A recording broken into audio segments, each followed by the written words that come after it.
What's up everyone, Stuntman Mark here for DEADPIT Radio, and in this video we're going to be taking a look at the fantasy horror film Witch.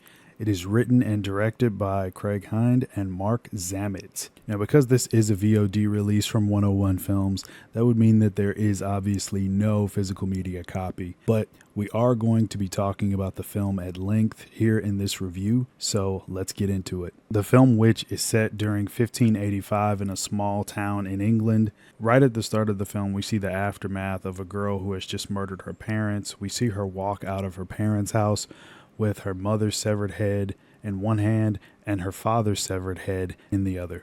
After she is very quickly apprehended and put in prison by the local sheriff, we see the priest inform the sheriff that he believes that witchcraft is behind it all, and the priest wants to move forward with the trial as soon as possible. And of course, punishment for witchcraft is death.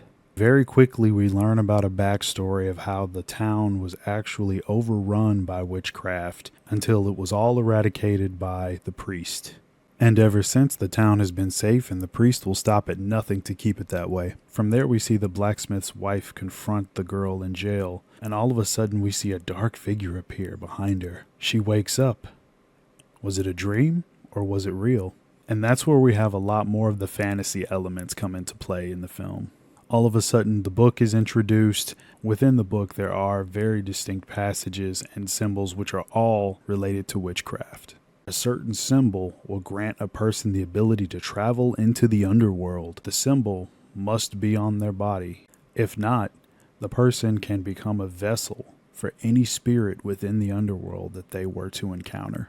Then we find out a very mysterious demon that is at play and has made his way out of the underworld to wreak havoc. I don't want to say any more than that because there are a few more twists and turns that you don't really see coming or expect. Overall, on the technical side of things, the costume design, the production design, cinematography, the music, sound effects, editing, you name it, were all just right for the film. We're big fans of fantasy horror films, magic, witchcraft, stuff like that. This is right up your alley. Go online right now and check out Witch. It is available as of April 30th from 101 Films. I hope all of you enjoyed that review. And for all things horror, check out deadpit.com, on Instagram at Into the Deadpit, and DEADPIT Radio on YouTube. Subscribe and follow if you haven't already. And this is Stuntman Mark signing out. Give us the thumbs up. Up you butt. Like, subscribe. And if you subscribe, here's something else you can do. Once you subscribe, you can click the bell notification, right? And it'll notify you anytime that DEADPIT puts up new shit. Or don't. I really don't give a fuck. If you do I want you to. I want you to. I don't care. Let's keep our community growing here on YouTube. I don't like it. I don't want you to do nothing. Listen, they need to do that now. No, don't you dare touch it. Thumbs up.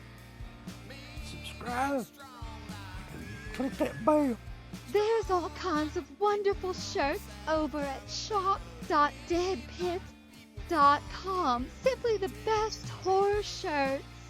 On TeePublic, there are others, but they all suck. You can get some Dead Pit Radio shirts. You can get Last South on the Left.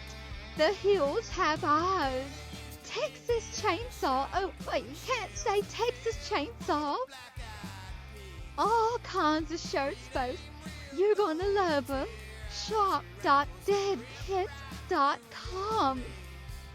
Thank you to all of our supporters on Patreon. DEADPIT on Patreon.com is the only place to check out a complete archive of the old DEADPIT radio shows all the way back from 2005 on, in addition to the midweek shows, fan commentaries, exclusive podcasts, and much more. DEADPIT on Patreon.com if you're interested. Tiers start at only $1. We ain't